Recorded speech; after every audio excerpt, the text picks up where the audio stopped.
Croatia, and then we'll start officially. For Hello sure. and good evening. Hello and good evening everyone. Dobra večer svima ili dobar dan. Produžio nam je dan od ovog vikenda puno više.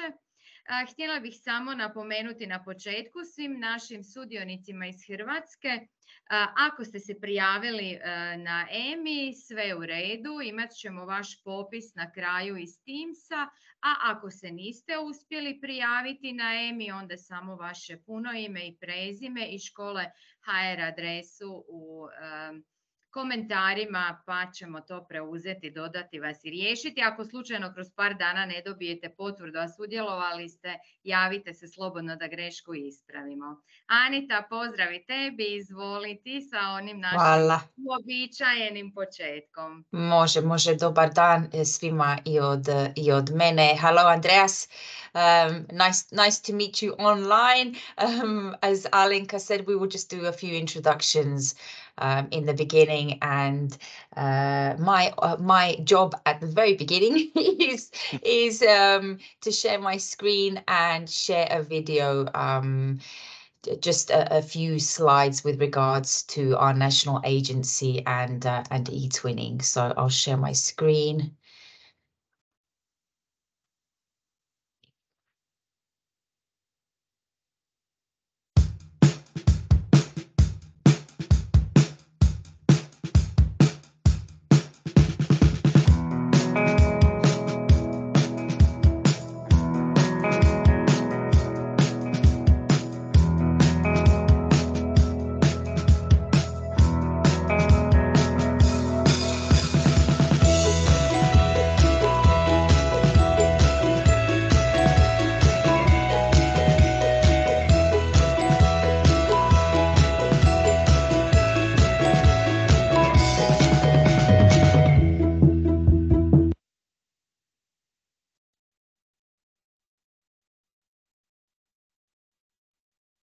Alenka, we can't hear you.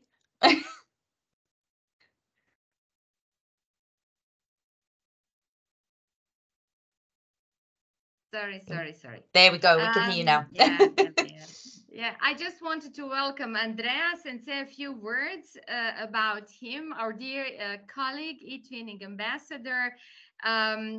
He is also a secondary teacher teaching Greek language and literature, history and classics at the Experimental Senior High School of University of Macedonia in Thessaloniki. He holds an MA in modern Greek literature, an eTwinner since 2013 and currently a member of the Greek NSO.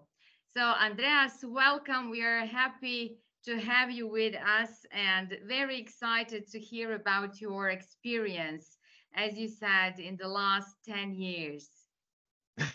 Hello, I'm deeply honored to be here with you, and I'd like to thank Alenka and Anita for this invitation and for this chance to meet you online. I have never been to Croatia, but I happen to have a lot of good friends from Croatia, and many of my partners in previous projects were from Croatia, and I have had wonderful collaborations with Croatian partners. And so I would like to honor this experience by being here and just sharing my experience of the last 10 years I have been an eTwinner myself. So let me share my PowerPoint. Andreas, as you're getting your PowerPoint presentation ready, I just wanted to say a few words.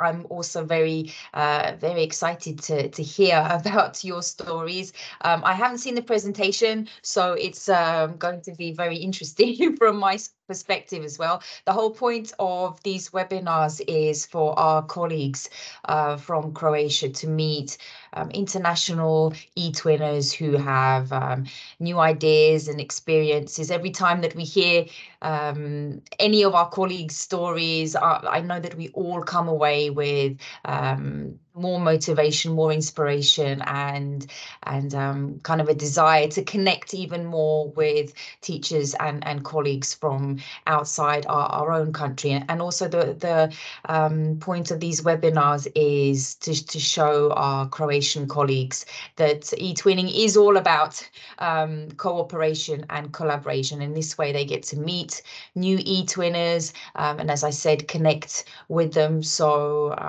we're very grateful to have you with us, and thank you for taking the time out from your busy schedule to connect with us. We'll let you speak until maybe about 5:30, and then at some stage around that time we'll give you a breather from your presentation, ask you a few questions. I know that Alenka and I always have something that we want to ask, but there are usually questions from the participants as well. So that's the kind of time frame that we're looking towards. But I'll stop talking now, and the floor is yours. I want to add something. Sorry. Okay. I just wanted to add, I forgot to mention it at the beginning, that actually my first project partner ever on eTwinning was from Greece. So it's a special, for me, a special connection, a special feeling for eTwinners from Greece. Oh, I'm so happy to hear that, Alenka. I hope it was a nice experience. Yeah, very, very nice. Just as you said, with you and our Croatian teachers, it was the same thing. It was wonderful, wonderful. And we are still in touch with Alenka is my dear colleague and friend eTwinner from Greece. Yeah. This is the eTwinning spirit. It's not just collaboration for work, it's friendship, it's bonds for a lifetime. So that's right. And that's exactly what we want to share and spread. So please, let's see. I totally resonate your feelings. And I hope that I can just contribute a bit to this whole project of yours and to your vision and your attempt to inspire people through these webinars. We are sure that you can. Thank you. Thank you. I was wondering what to share with you tonight. And I tried to make a combination of my 10 years journey through eTwinning till now, and grabbing the opportunity to give you glimpses of projects and activities that we have carried out with my partners throughout these years, and maybe use all these things as just ways to discuss about the eTwinning benefits and all the wonderful things that eTwinning has brought to my life, and as well as to many others' lives from what I have heard. So, lesson number 1, don't be afraid to try new things. This was the first step I took to get out of my comfort zone. When I decided to register for eTwinning myself in 2013, as I mentioned before, I had already some years as a secondary teacher. I had probably found some ways that I could do my lesson efficiently, but not very inspired or very engaging for my students. I wanted to find new ways to do that, but I wasn't very eager to get out of my comfort zone, because I thought that, it might need a lot of work, it might need a lot of extra load for me outside of my workload, my already heavy workload. And I was not very enthusiastic when I registered myself. I just registered myself and said, okay, we will see. Let's give it a try. Now, after 10 years, I would say, don't be afraid to do this. It is so gratifying, it's so refreshing, it's so uplifting. It pays you off with the best possible and the best possible ways. And since all of us who are eTwinners are nice people, let's bear in mind lesson number 2, that nice things happen to nice people. I was really lucky to have my project in the very first months of my registration in eTwinning. A colleague from Spain, Conchita, sent me a message suggesting that we could collaborate. It was her first eTwinning project. It was my first eTwinning project. We were both novices. We had no previous experience of that kind of work, but we said we will give it a try. And it was a really easygoing project, not a very fancy one, as you can imagine, but it was the best first experience in eTwinning I could have hoped for. Because everything went smoothly, students were enthusiastic about working with students from other countries. Everything went fine. And as you said, you have a spot in your heart for your first Greek partner. I have a spot in my heart for my first Spanish partner, and actually my first 2 Spanish partners, because for my second project, which was Troy Today, it was a year after the one I mentioned. We worked with Jaime, another teacher from Spain, a very experienced one. My luck was continuing, and we had a wonderful project together.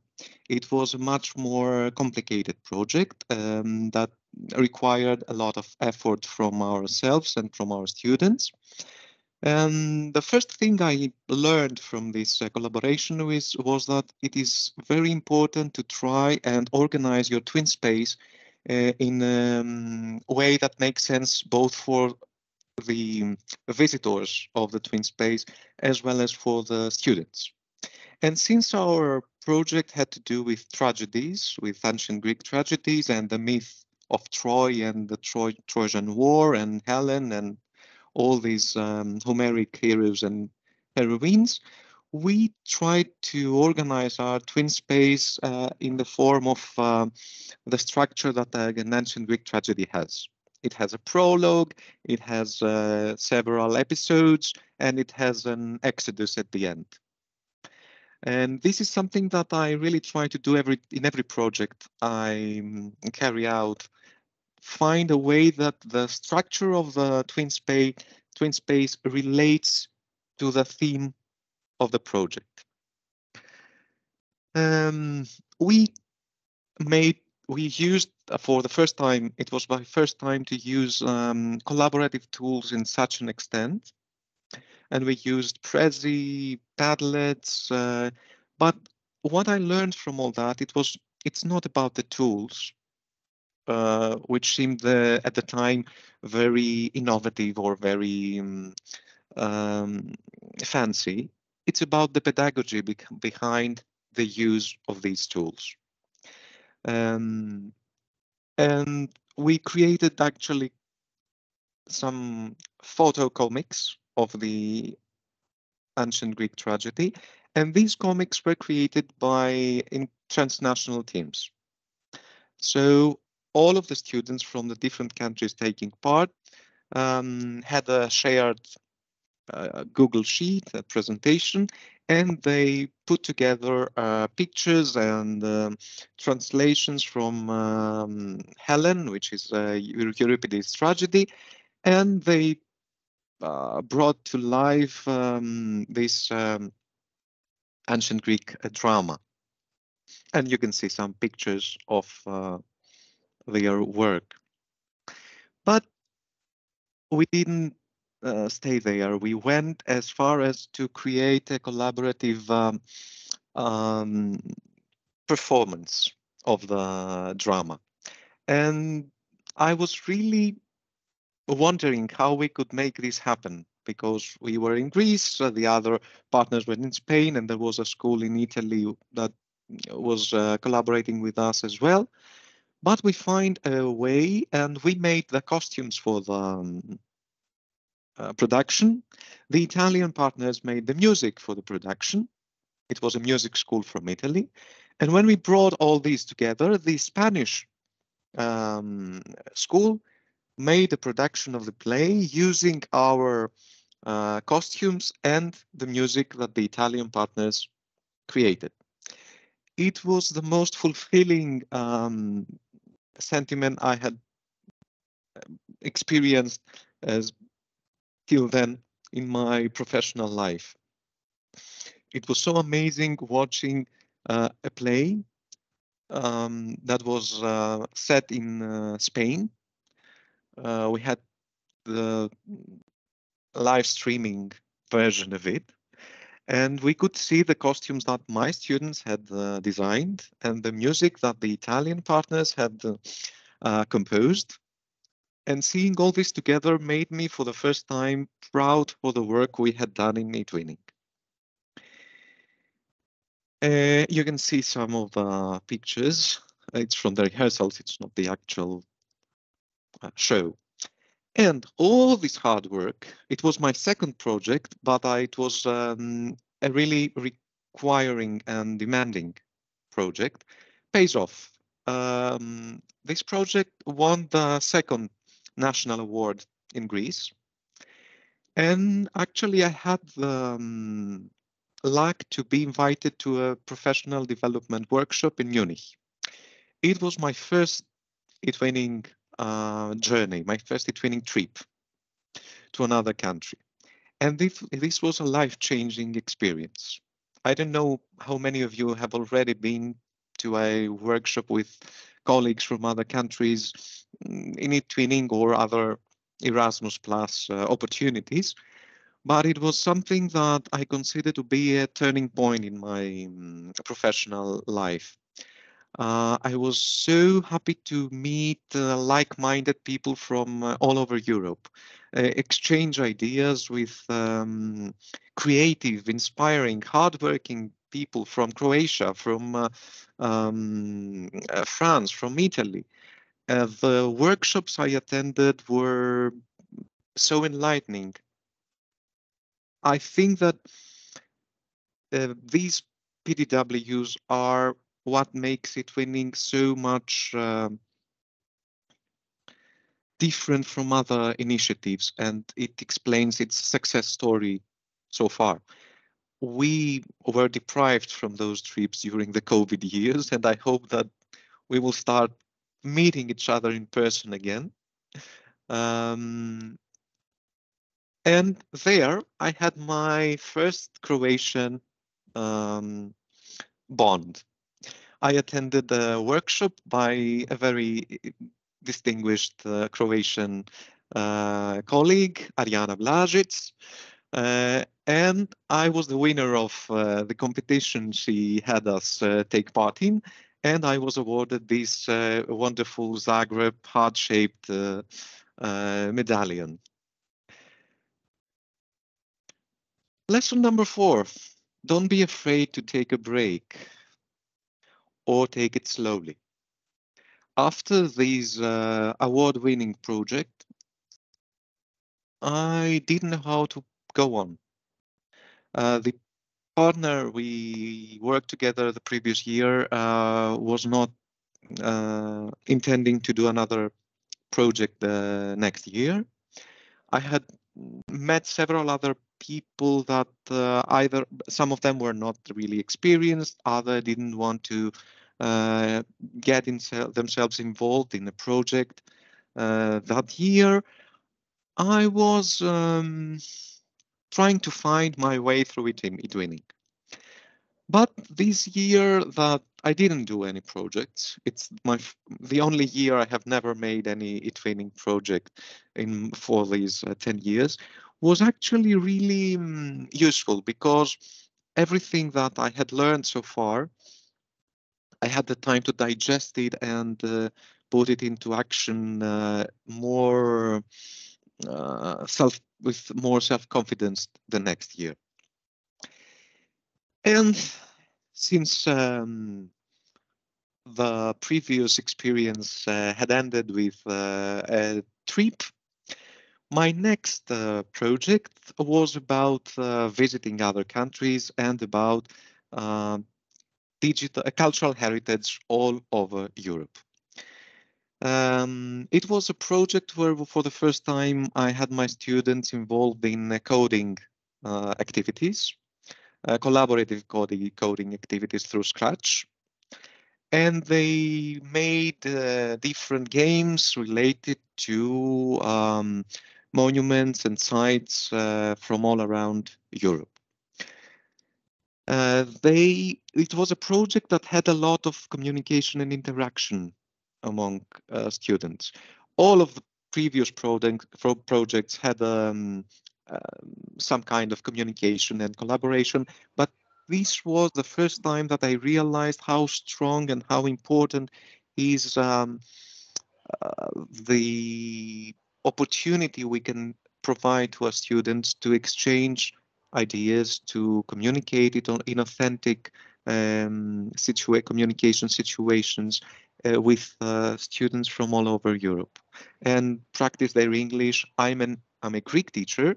I teach Greek, but I think that it's invaluable how they had the opportunity to practice their English through this kind of projects. I wish that when I was back in high school as a student, there had been such opportunities as eTwinning.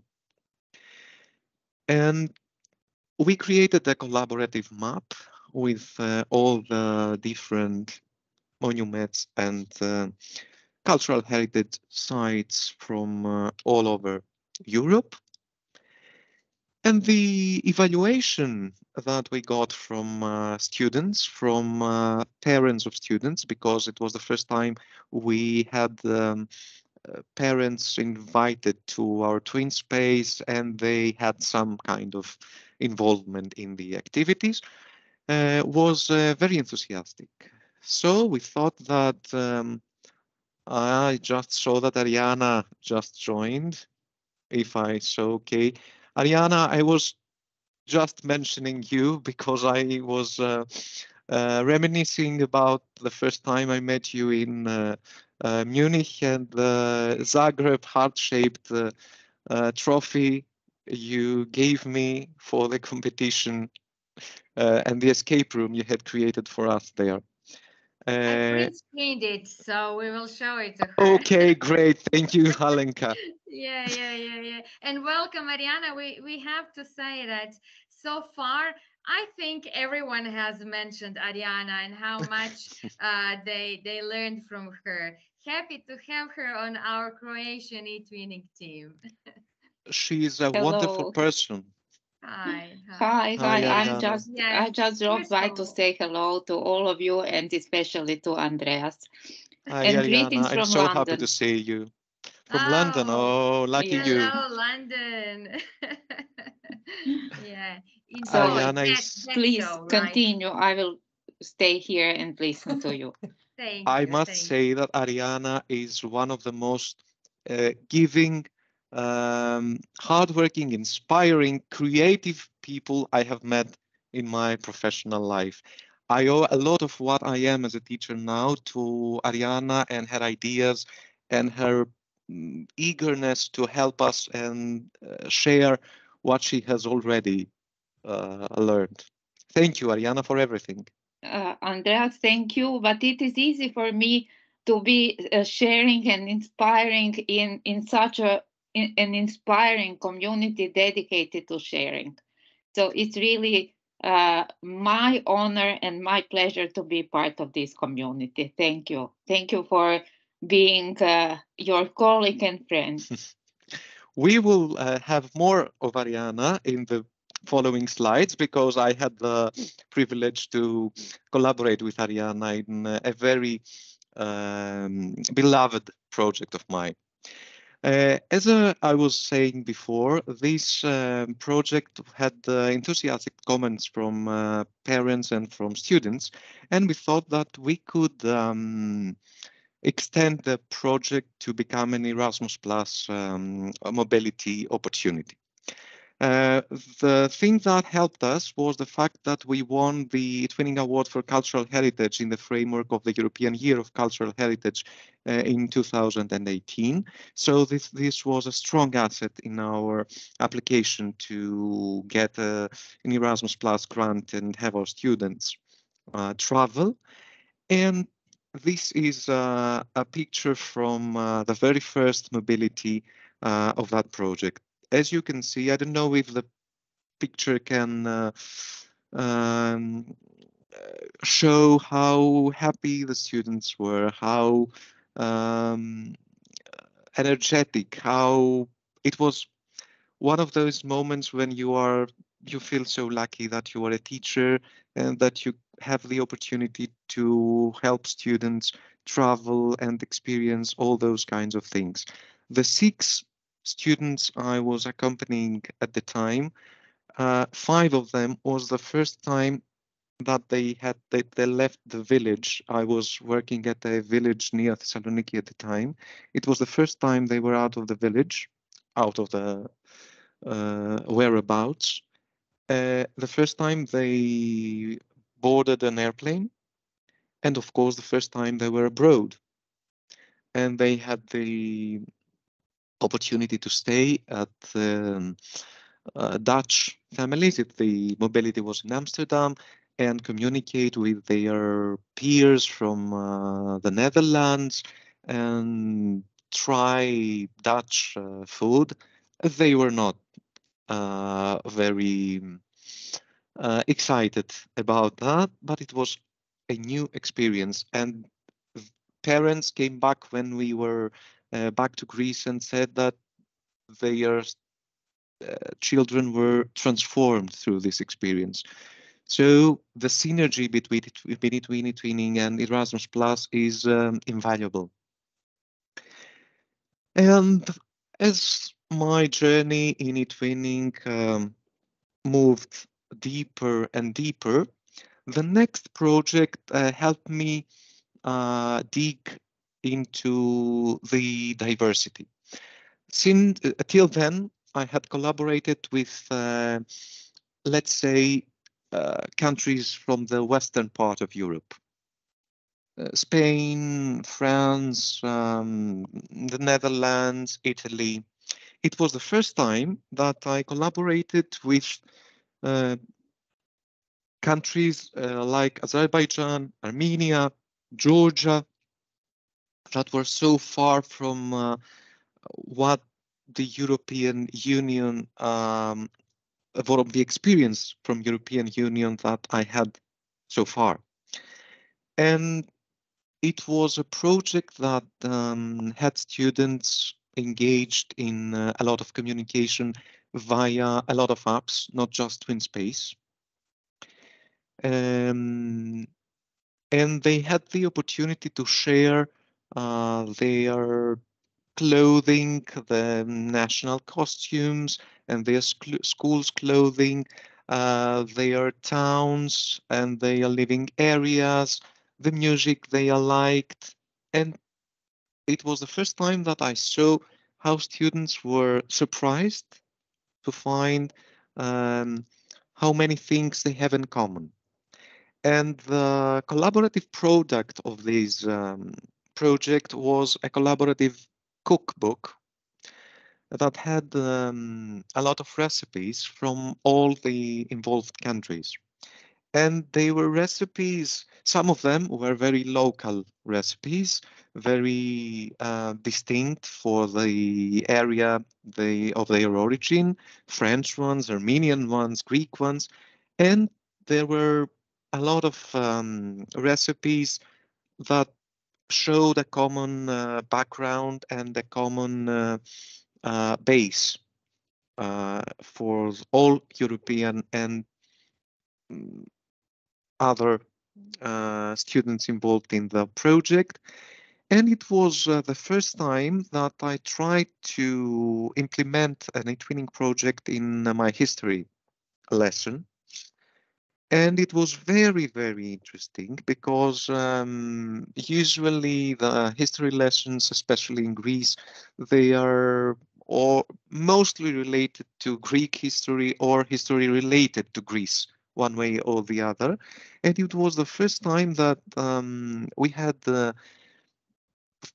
events from Armenian history or from Azerbaijan history incorporated in our curriculum. And it was very eye-opening as an experience. And we created a collaborative timeline, a timeline where different events from the common European history and from the different local history of each country were depicted on the same timeline. At the end of the project, more than 80% of the students said that they felt that they had more in common with the other students than in the beginning of the project. And I think that this was the greatest possible outcome of such a project, because the main objective was to bring students from different countries together, have them share their likings and find their similarities and their differences, and try to speak in a common language of respect and loving relations. I think that you said that you would like to have a break around 5:30. Is it a time? I see you're looking at your watch. Yeah, it's 5:30. It is. I have just a few questions. I was kind of waiting for a break in your presentation, so just before lesson 7 sounds like a good time. What I found very interesting was one of those first projects where you said that you wanted to find a way to structure the twin space so it related to the theme of the project you were doing. So the twin space looked almost like a book. Is that what you were saying, like with a prologue and with like chapters in it and so forth? Is that something that you do with each project? Is it do you look for different ways to structure your twin space? Because usually, I must admit, I usually have the very same structure in most of my projects, but I find this very, very interesting. Do you change this? Yes, I try to change it. It's not easy to do so in every project, but whenever the project I have an idea that might connect the structure of the twin space to the theme of the project, I go for it. Some other times I have created, I will show you later on, another project where the twin space was structured with activities that were named in a way that the first letter of the activity formed the word multilingualism. So it was mapping the interacting with each other. So when they enter the twin space, they see the word multilingualism. Okay. We try to find creative or less creative ways to structure the twin space, because actually this was a difficulty of mine when I first entered eTwinning. The fact that we had the freedom to create a twin space in a way that we wanted, but at the same time, when you're not experienced, you might find yourself a bit lost on how to structure and put the different pages together and the sub-pages, and how a visitor might need guidance to go through all the pages. But I think that's such a very visual way to connect each project specifically to a theme. So no, that's definitely an idea I'm going away with today. What I've been doing for the past couple of years with my projects is I put an emoji at the beginning of each page. So, but that's because I also work with younger children. So if their English is not very good, at least they look at the sign just before the actual page title, and they orientate themselves that way. So that's what I've been doing. I kind of find that works as well. I wanted to ask you about digital tools. You said, and I think this is something that a lot of people agree on now, post-corona.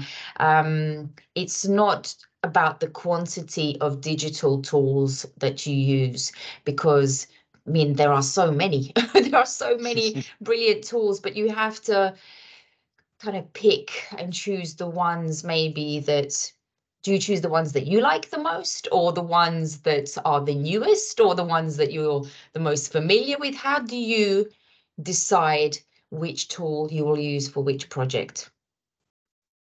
First of all, I must admit that in the beginning, I was fascinated by the amount of tools available, and I wanted to try them all. And I was impressed by projects that had a lot of tools. That nowadays I tend to use much less tools than in the beginning, but I try to find ways that my students' engagement with the tools is not just they go on the tool and just contribute something.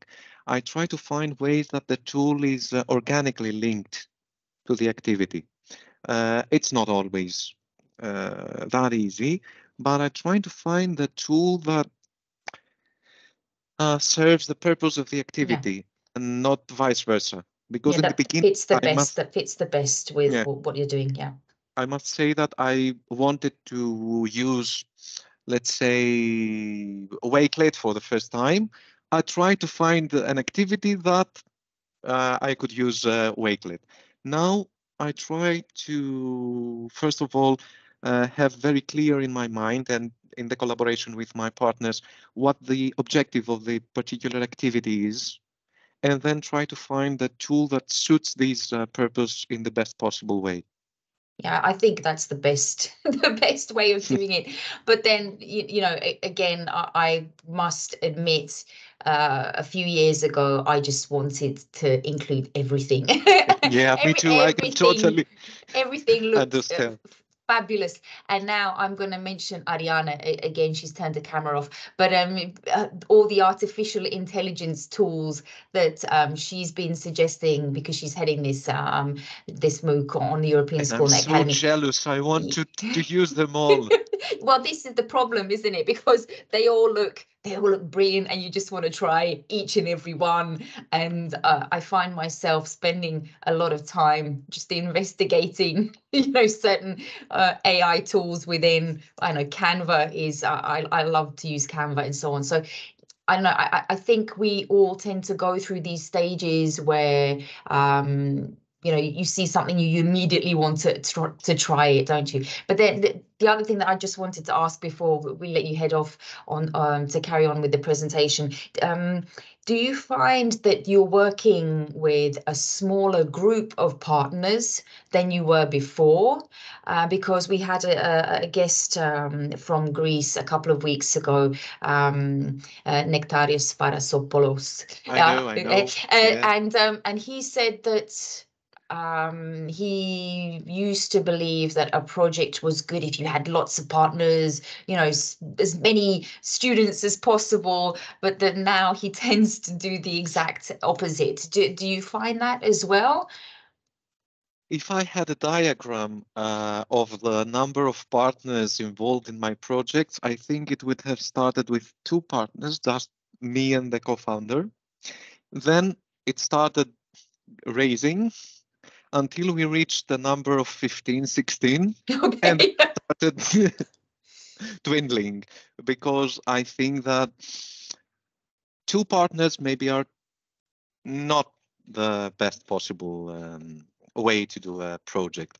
But I think that 4 or 5 partners tops is what functions best for me. When too many people are involved, there will definitely be some that will not do the work as needed.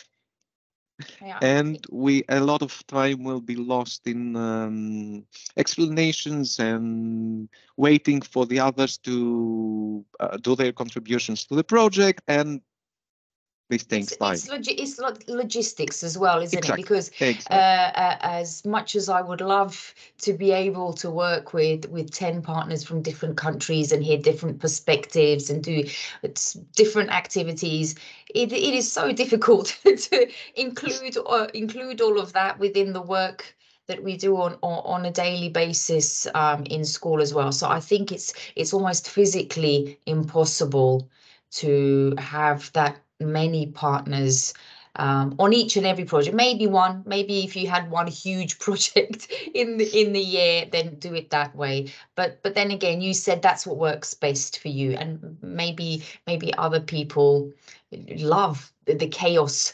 of lots of partners. But chaos also brings learning, you know. Yes. They're also yeah. Oh, but we've all been through this exactly. As if I was speaking when Andreas mentioned this diagram.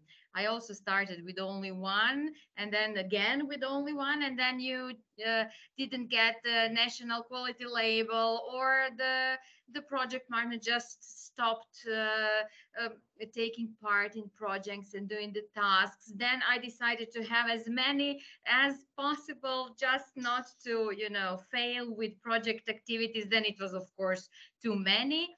And then with time, you just, you know, meet people who you can rely on. And around 4, 5, 6, and especially if they're all experienced, it's nice to have also more people involved. And it also depends on the number of students that you have. For example, my school is such a small school, so I really always needed at least 3 schools, you know, because I couldn't keep up with the work and everything that we were supposed to do in the project. So there are different perspectives and different solutions. Exactly. Yeah. I think it's all about being open to all the possibilities, because, you know, each one of us was at some point a new eTwinner and desperately wanted to be included in a project with someone. You know, one of my first partners was Alenka, for example, you know, and she included me in a project. And another project partner that I've had for many years, and every year I do a project with her, is Natalia Tsitsi. And, you know, I'm so grateful for whatever reason it is that she said, okay, you can join my project. Because, you know, when you're completely new, you don't know who to trust, who will trust you. It's a little bit of a gamble, I think, in the beginning. So and in eTwinning, you have to take a gamble with people. So okay, back to you, Andreas, and the presentation. And the next 2 lessons, they are the last 2 lessons I would like to share with you, have to do actually with things that we just discussed.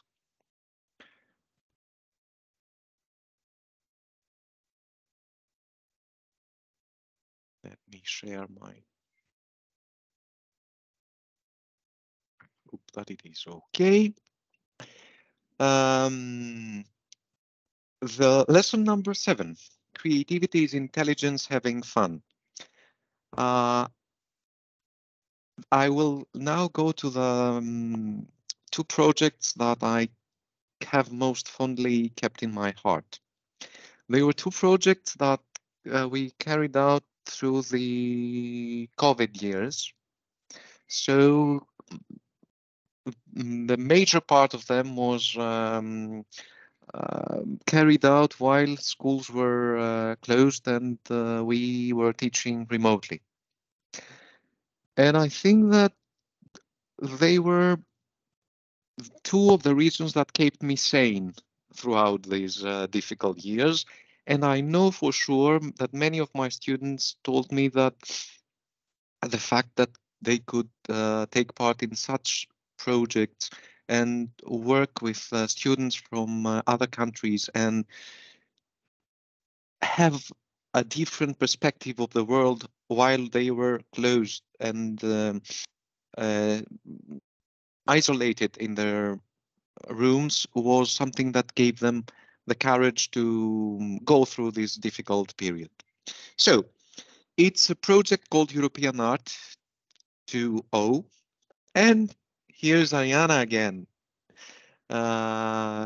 The project was between Greece, Croatia, Germany, and Poland. And here you can see the four of us.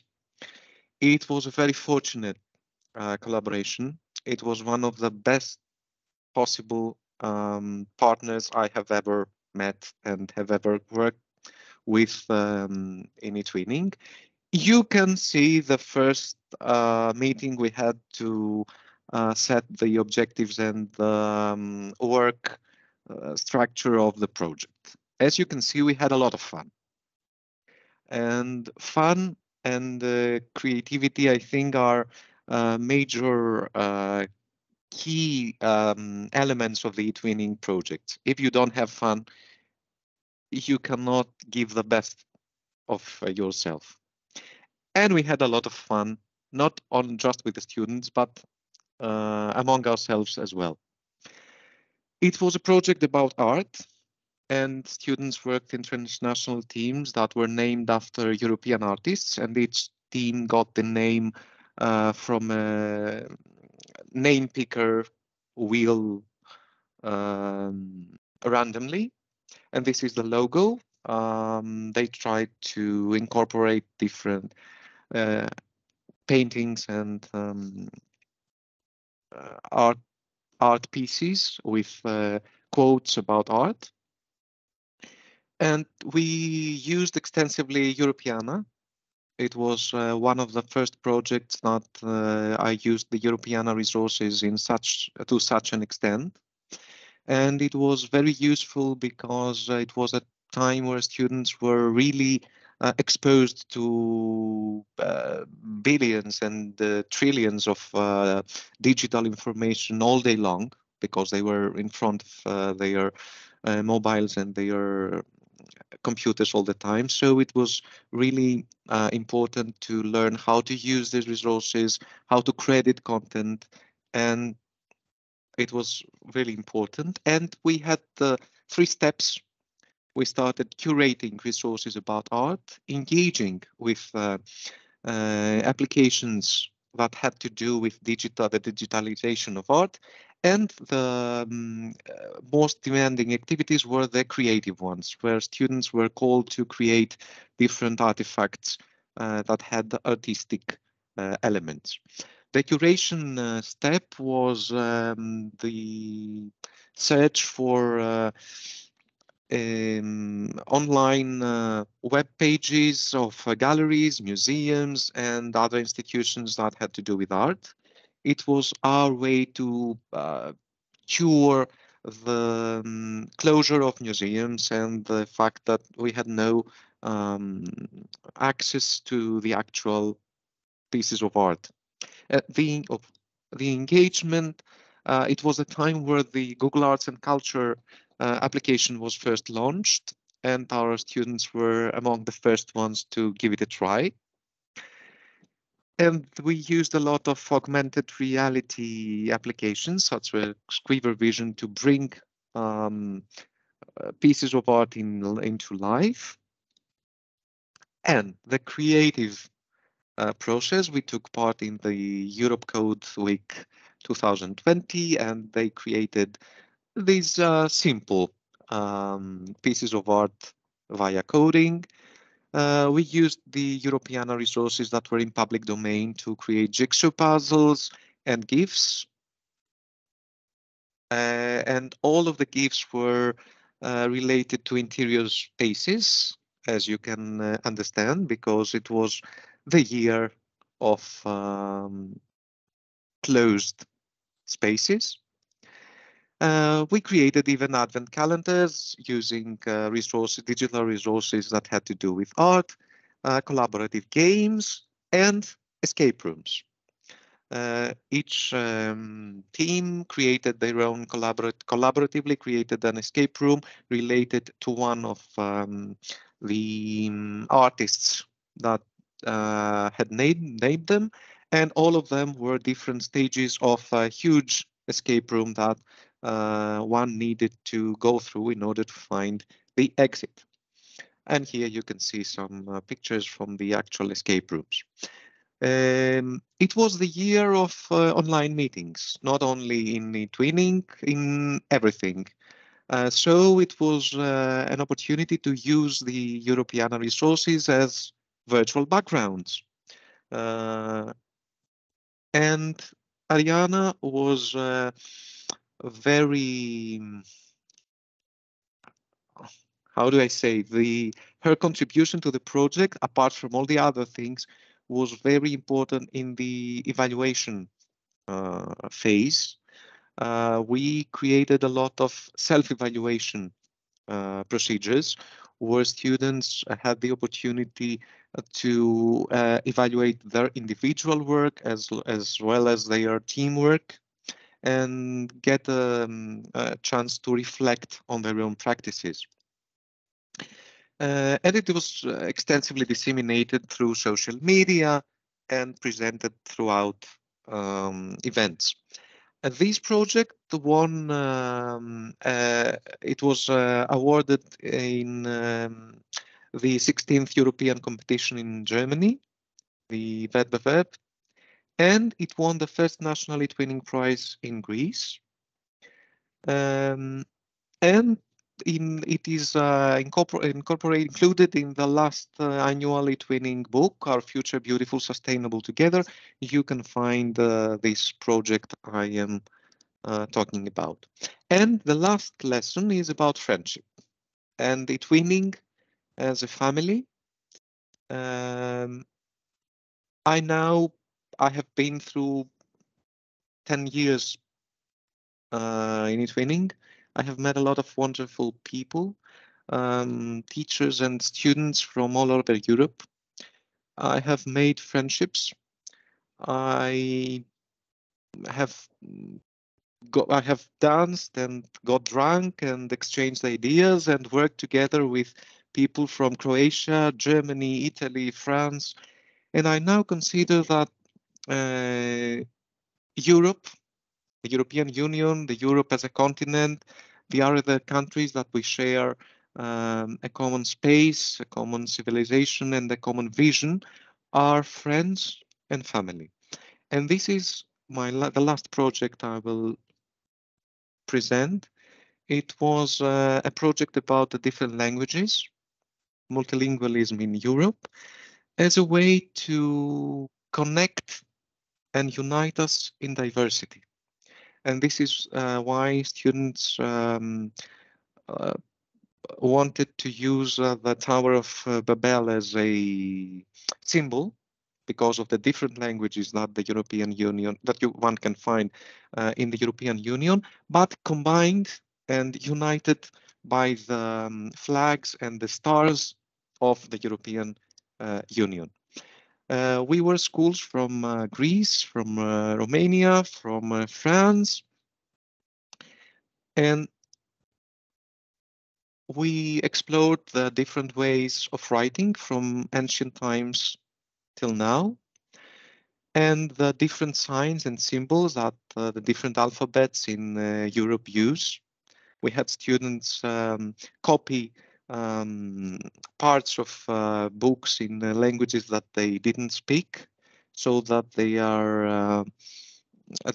get acquainted with new symbols and new ways of writing, and even sign language as a way to communicate, and sounds. We had them give it a try and pronounce some almost impossible to pronounce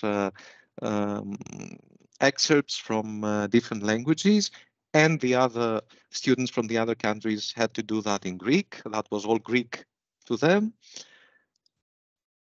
And we celebrated our mother languages, but we celebrated the multilingualism as well. And here you can see the way this twin space was organized, forming the word multilingualism with the initial of each activity that we had to carry out with our students.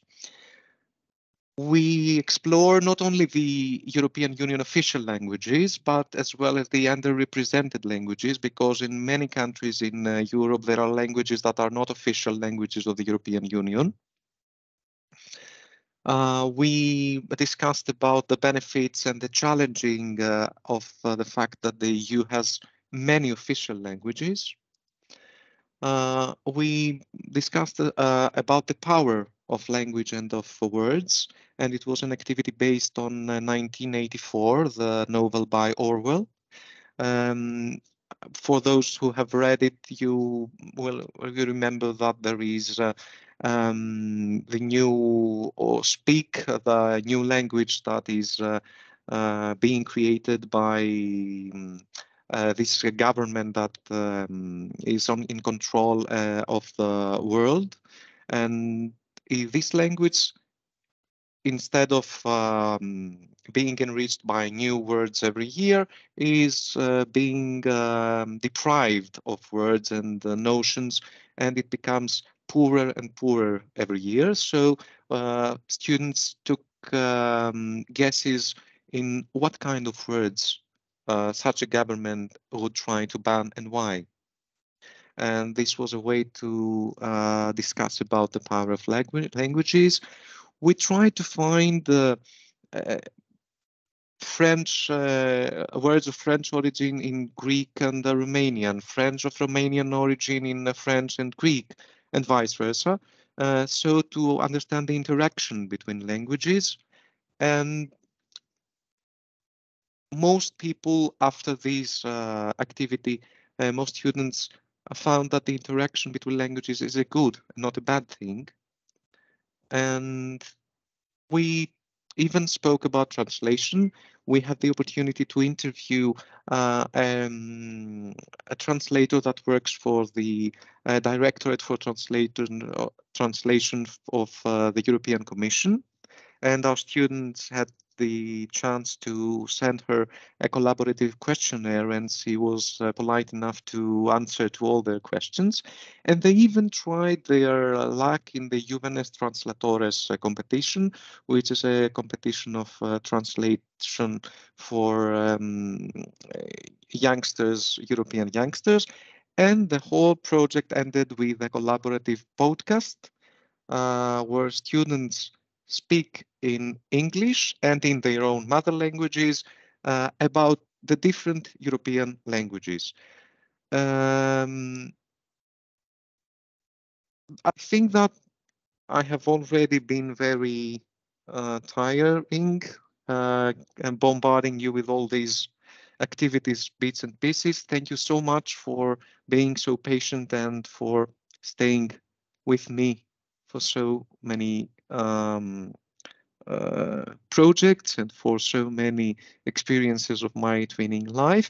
These are my contact details for anyone who would like to ask something about all these. And I'm open to questions and comments and everything that you think you would like to discuss. Thank you. Wonderful experiences and a wonderful story, eTwinning story of yours, Andreas. Really, congratulations for all your projects and all your successes that you had so far.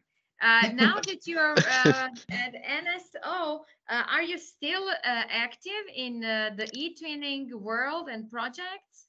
As active as the European School Education Platform lets me be at the time, because I think we have all been facing problems with the platform lately, and this is something that causes problem in our project. I try to be active and try to support fellow colleagues that run their own projects. But in order to pay back to eTwinning for all the wonderful experiences that has offered me through the years. Yeah, definitely. I agree.